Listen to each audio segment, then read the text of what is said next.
नमस्कार, आप देख रहे हैं PBT express news live channel और मैं हूं आपके साथ सपना। चलिए रुक कर लेते हैं आज की बड़ी खबरों की ओर। मैं वर्ल्ड लीडर फोरम में आए सभी मेहमानों का अभिनंदन करता हूं। इस फोरम की टाइमिंग बहुत परफेक्ट है।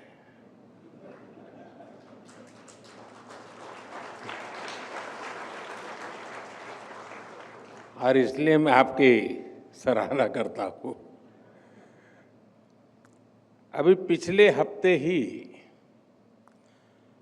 लाल किले से मैंने नेक्स्ट जनरेशन रिफॉर्म्स की बात कही है और अब ये फोरम इस स्पिरिट के फोर्स मल्टीप्लायर के रूप में काम कर रहा है। साथियों, यहाँ वैश्विक परिस्थितियों पर, जियो इकोनॉमिक्स पर बहुत विस्तार से चर्चाएं हुई हैं और जब हम ग्लोबल कॉन्टेक्स्ट में देखते हैं तो आपको भारत की इकोनॉमी की मजबूती का एहसास होता है। आज भारत दुनिया की फास्टेस्ट ग्रोइंग मेजर इकोनॉमी है। हम बहुत जल्द दुनिया की तीसरी सबसे बड़ी इकोनॉमी बनने वाले हैं।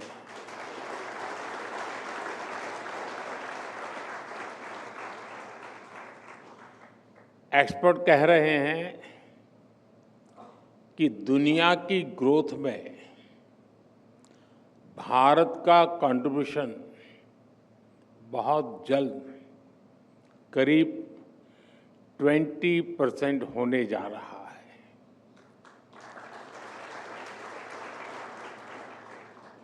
ये ग्रोथ, ये रेजिलियंस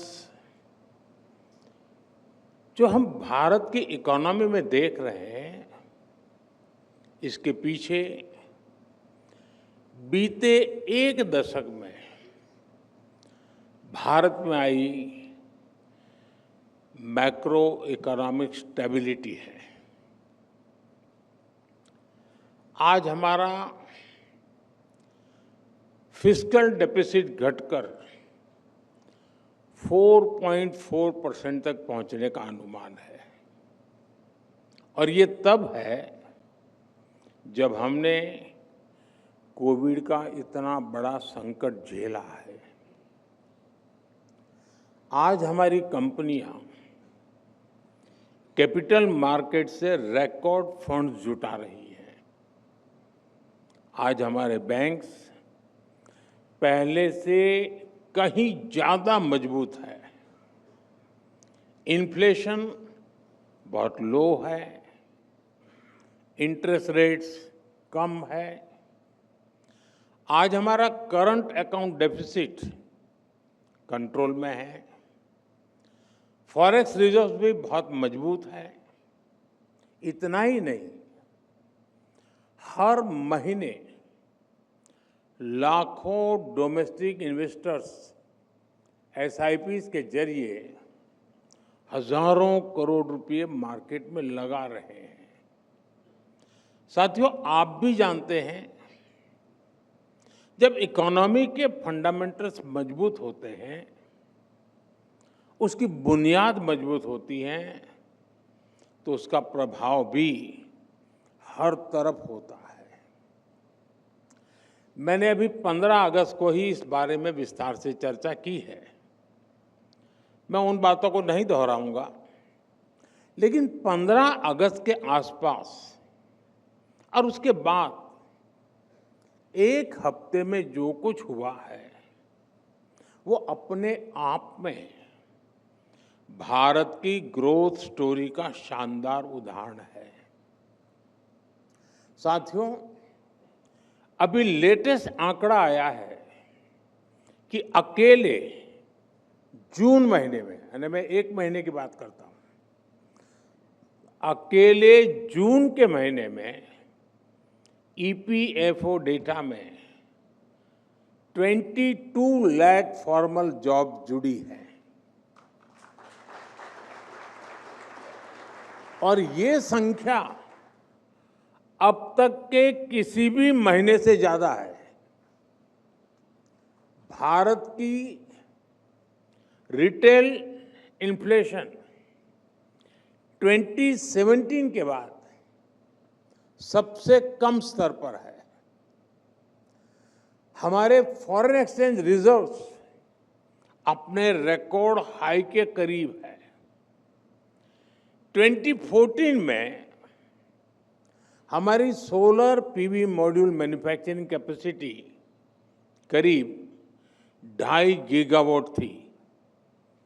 ताजा आंकड़ा है कि आज ये कैपेसिटी 100 गीगावाट के ऐतिहासिक पड़ाव तक पहुंच चुकी है।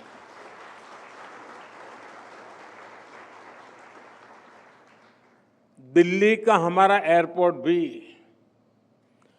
ग्लोबल एयरपोर्ट्स के एलिट 100 मिलियन प्लस क्लब में पहुंच गया है।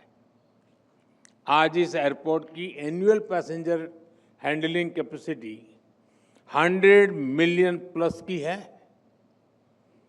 दुनिया के सिर्फ 6 एयरपोर्ट्स इस एक्सक्लूसिव ग्रुप का हिस्सा है। साथियों, बीते दिनों एक और खबर चर्चा में रही है। S&P ग्लोबल रेटिंग ने भारत की क्रेडिट रेटिंग अपग्रेड की है और ऐसा करीब 2 दशकों के बाद हुआ है। यानी भारत अपनी रेजिलियंस और स्ट्रेंथ से बाकी दुनिया की उम्मीद बना हुआ है। साथियों, आम बोलचाल में एक लाइन हम बार बार सुनते आए हैं। कभी हम भी बोलते हैं, कभी हम भी सुनते हैं और कहा जाता है मिसिंग द बस। यानी कोई अवसर आए और वो निकल जाए। हमारे देश में पहले की सरकारों ने टेक्नोलॉजी और इंडस्ट्री के अवसरों की कई ऐसी बसेस छोड़ी हैं। मैं आज किसी की आलोचना के इरादे से यहाँ नहीं आया हूं, लेकिन लोकतंत्र में कई बार तुलनात्मक बात करने से स्थिति और स्पष्ट होती है। साथियों, पहले की सरकारों ने देश को वोट बैंक की राजनीति में उलझा कर रखा। उनकी सोच चुनाव से आगे सोचने की ही नहीं थी। वो सोचते थे जो कटिंग एज टेक्नोलॉजी है वो बनाने का काम विकसित देशों का है। हमें कभी जरूरत होगी तो वहां से इंपोर्ट करेंगे। यही वजह थी कि सालों तक हमारे देश को दुनिया के बहुत से देशों से पीछे रहना पड़ा। हम बस मिस करते रहे। मैं कुछ उदाहरण बताता हूं। जैसे हमारा कम्युनिकेशन सेक्टर है। जब दुनिया में इंटरनेट का दौर शुरू हुआ तो उस वक्त की सरकार असमंज में से थी। फिर 2G का दौर आया तो क्या क्या हुआ ये हम सब ने देखा है। हमने वो बस मिस कर दी। हम 2G, 3G और 4G के लिए भी विदेशों पर निर्भर रहे। आखिर कब तक ऐसा चलता रहा?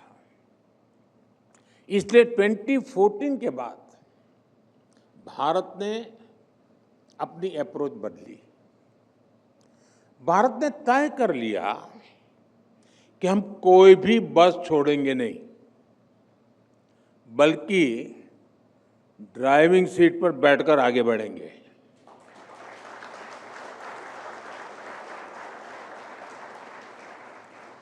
और इसलिए हमने पूरा अपना 5G स्टैक देश में ही विकसित किया। हमने मेड इन इंडिया 5G बनाया भी और सबसे तेजी से देश भर में पहुंचाया भी। अब हम मेड इन इंडिया 6G पर तेजी से काम कर रहे हैं। और साथियों, हम सब जानते हैं भारत में सेमीकंडक्टर बनने की शुरुआत भी 50-60 साल पहले हो सकती थी, लेकिन भारत ने वो बस भी मिस कर दी और आने वाले कई वर्षों तक ऐसा ही होता रहा। आज हमने ये स्थिति बदली है। भारत में सेमीकंडक्टर से जुड़ी फैक्ट्रियां लगनी शुरू हो चुकी हैं। इस साल के अंत तक पहली मेड इन इंडिया चिप बाजार में आ जाएगी।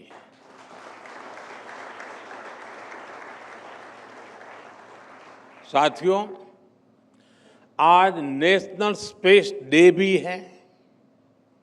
मैं आप सभी को नेशनल स्पेस डे की शुभकामनाएं और उसके साथ ही इस सेक्टर की भी बात करूंगा। 2014 से पहले स्पेस मिशंस भी सीमित होते थे और उनका दायरा भी सीमित था। आज 21वीं सदी में जब हर बड़ा देश अंतरिक्ष की संभावनाओं को तलाश रहा है, तो भारत कैसे पीछे रहता। इसलिए हमने स्पेस सेक्टर में रिफॉर्म भी किए और इसे प्राइवेट सेक्टर के लिए ओपन भी कर दिया।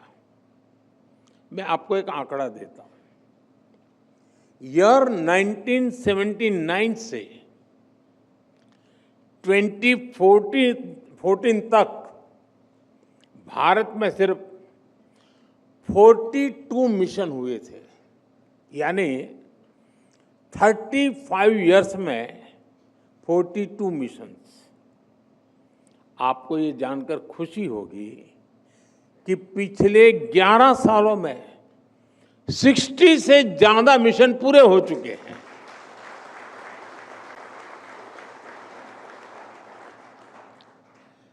आने वाले समय में कई सारे मिशन लाइन अप है। इसी साल हमने स्पेस डॉकिंग का सामर्थ्य भी हासिल किया है। ये हमारे फ्यूचर के मिशंस के लिए बहुत बड़ी अचीवमेंट है। अब भारत गगनयान मिशन से अपने एस्ट्रोनॉट्स को स्पेस में भेजने की तैयारी में है और इसमें हमें ग्रुप कैप्टन शुभांशु शुक्ला के अनुभवों से भी बहुत मदद मिलने वाली है। साथियों, स्पेस सेक्टर को नई एनर्जी देने के लिए उसे हर बंधन से आजाद करना जरूरी था। इसलिए हमने पहली बार प्राइवेट पार्टिसिपेशन के लिए क्लियर रूल्स बनाए। पहली बार स्पेक्ट्रम एलोकेशन ट्रांसपेरेंट हुआ। पहली बार फॉरेन इन्वेस्टमेंट लिबरलाइज हुआ और इस साल के बजट में हमने स्पेस स्टार्टअप्स के लिए 1000 करोड़ रुपए का वेंचर कैपिटल फंड भी दिया है। साथियों, आज भारत का स्पेस सेक्टर इन रिफॉर्म्स की सफलता देख रहा है। साल 2014 में भारत में सिर्फ एक स्पेस स्टार्टअप था, आज 300 से ज्यादा है।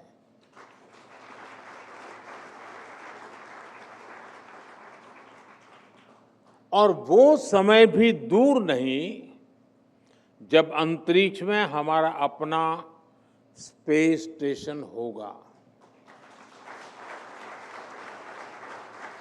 साथियों, हम इंक्रीमेंटल चेंज के लिए नहीं बल्कि क्वांटम जंप का लक्ष्य लेकर आगे बढ़ रहे हैं। और रिफॉर्म्स हमारे लिए न कंपल्सन है, न क्राइसिस ड्रिवन है, ये हमारा कमिटमेंट है, हमारा कन्विक्शन है।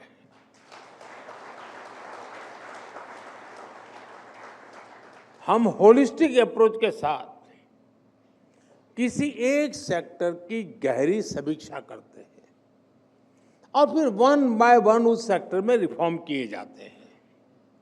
फ्रेंड, कुछ ही दिन पहले संसद का मॉनसून सत्र समाप्त हुआ है। इसी मॉनसून सत्र में आपको रिफॉर्म्स की निरंतरता दिखेगी। विपक्ष द्वारा अनेक व्यवधान पैदा करने के बावजूद हम पूरे कमिटमेंट के साथ रिफॉर्म्स पे जुटे रहे। इसी मॉनसून सत्र में जन विश्वास 2.0 है। ये ट्रस्ट बेस्ड गवर्नेंस और प्रो पीपल गवर्नेंस से जुड़ा बहुत बड़ा रिफॉर्म हुआ है।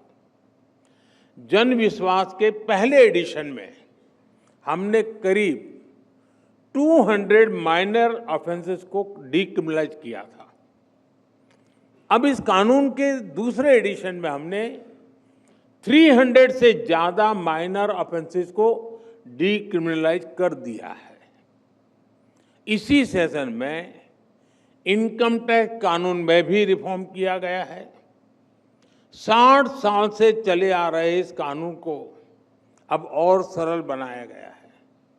और इसमें भी एक खास बात है, पहले इस कानून की भाषा ऐसी थी कि सिर्फ वकील या सीए ही इसे ठीक से समझ पाते थे, लेकिन अब इनकम टैक्स बिल को देश के सामान्य टैक्स पेयर की भाषा में तैयार किया गया है। ये दिखाता है कि नागरिकों के हितों को लेकर हमारी सरकार कितनी संवेदनशील है। साथियों, इसी मॉनसून सेशन में माइनिंग से जुड़े कानूनों में भी बहुत संशोधन किया गया है। शिपिंग और पोर्ट से जुड़े कानून भी बदले गए हैं। ये कानून भी अंग्रेजों के जमाने से ऐसे ही चले आ रहे थे। अब जो सुधार हुए हैं वो भारत की ब्लू इकोनॉमी को, पोर्ट लेड डेवलपमेंट को बढ़ावा देंगे। इसी तरह स्पोर्ट्स सेक्टर में भी नए रिफॉर्म किए गए हैं। हम भारत को बड़े इवेंट्स के लिए तैयार कर रहे हैं। स्पोर्ट्स इकोनॉमी के पूरे इकोसिस्टम का निर्माण कर रहे हैं। इसलिए सरकार नई नेशनल स्पोर्ट्स पॉलिसी खेलो भारत नीति लेकर भी आई है। साथियों, जो लक्ष्य हासिल कर लिया उसी में संतुष्ट हो जाऊं, इतना करके बहुत हो गया, मोदी आराम कर लेगा, ये मेरे स्वभाव में नहीं है।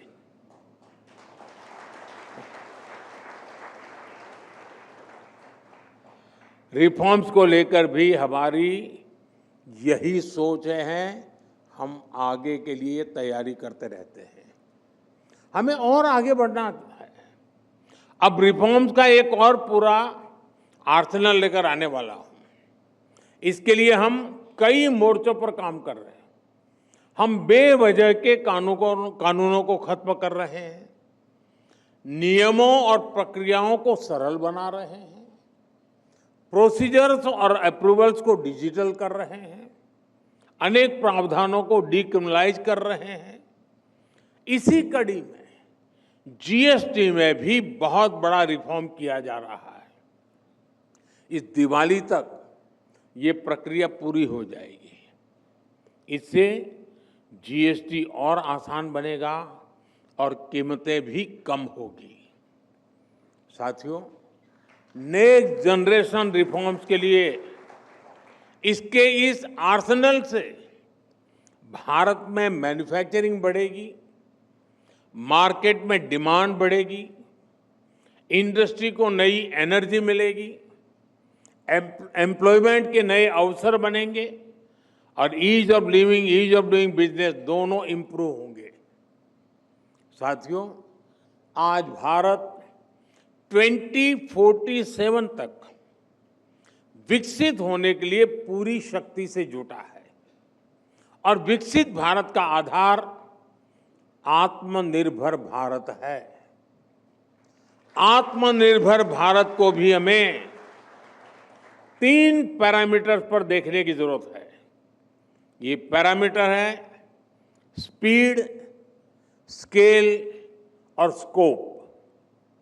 आपने ग्लोबल पैंडेमिक के दौरान भारत की स्पीड भी देखी है, स्केल भी देखा है और स्कोप भी महसूस किया है। आपको याद होगा उस समय कैसे एकदम बहुत सारी चीजों की जरूरत पड़ गई थी और दूसरी तरफ ग्लोबल सप्लाई चेन भी एकदम ठप हो गई थी। तब हमने देश में ही जरूरी चीजें बनाने के लिए कदम उठाए।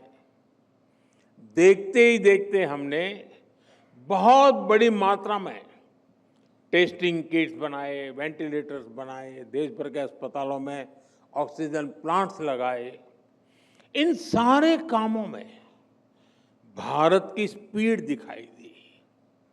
हमने देश के कोने कोने में जाकर अपने नागरिकों को 220 करोड़ से ज्यादा मेड इन इंडिया वैक्सीन लगाई और वो भी बिल्कुल मुफ्त। इसमें भारत का स्केल दिखाई देता है। हमने करोड़ों लोगों को तेजी से वैक्सीन लगाने के लिए कोविन जैसा प्लेटफॉर्म बनाया। इसमें भारत का स्कोप नजर आता है। ये दुनिया का सबसे अनूठा सिस्टम था जिसके चलते रिकॉर्ड समय में हमने वैक्सीनेशन भी पूरा कर लिया। साथियों, ऐसे ही एनर्जी के क्षेत्र में भारत के स्पीड, स्केल और स्कोप दुनिया देख रही है। हमने तय किया था कि 2030 तक हम अपनी टोटल पावर कैपेसिटी का 50% नॉन फॉसिल फ्यूल से जनरेट करेंगे। ये 2030 तक का लक्ष्य था। ये टारगेट हमने 5 साल पहले इसी साल 2025 में ही अचीव कर लिया।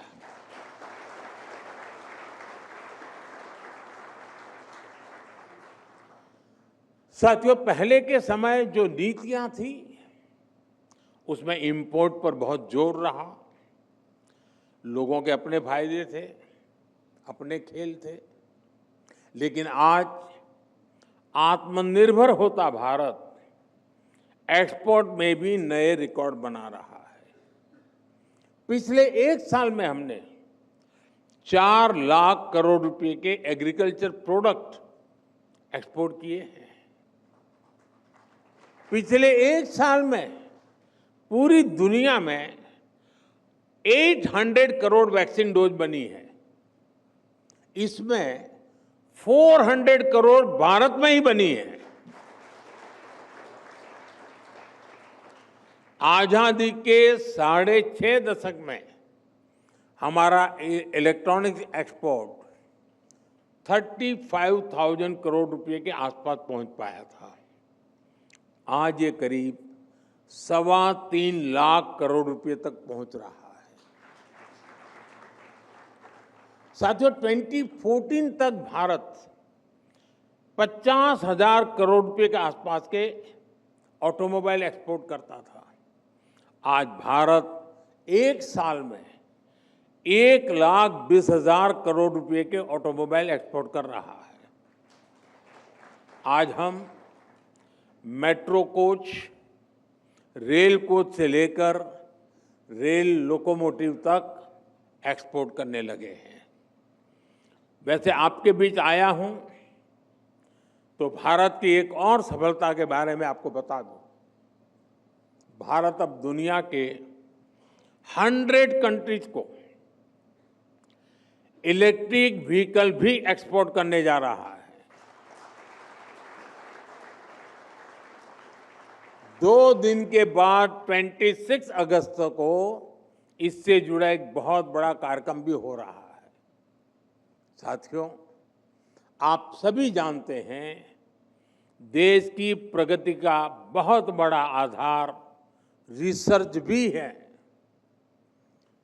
इंपोर्टेड रिसर्च से गुजारा तो हो सकता है, लेकिन जो हमारा संकल्प है वो सिद्ध नहीं हो सकता। इसलिए रिसर्च फील्ड में हमें अर्जेंसी चाहिए, वैसा माइंडसेट चाहिए। हमने रिसर्च को प्रोत्साहित करने के लिए बहुत तेजी से काम किया है। इसके लिए जो जरूरी पॉलिसी और प्लेटफॉर्म चाहिए, उस पर भी हम लगातार काम कर रहे हैं।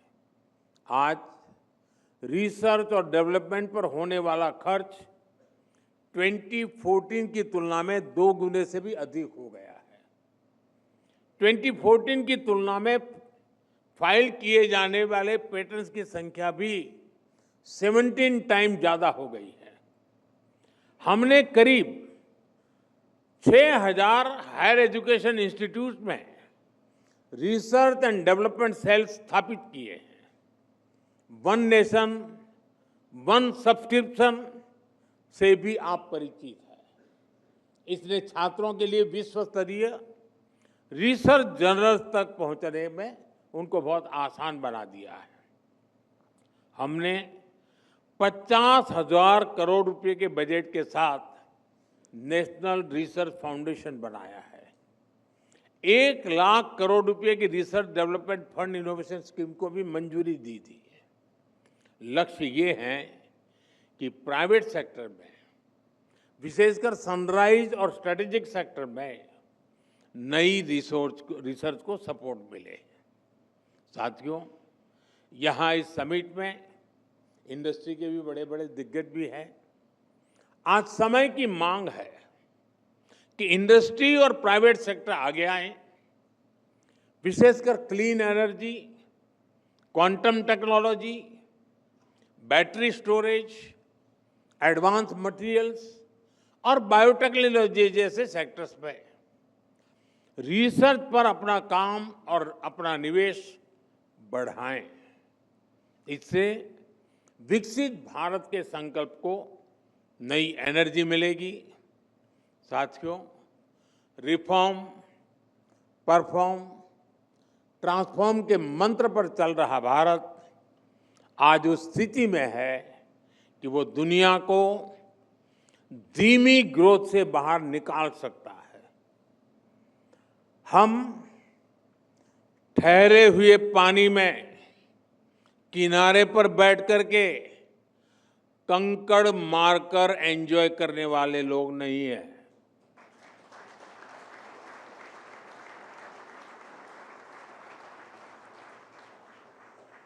हम बहती तेज धारा को मोड़ने वाले लोग हैं।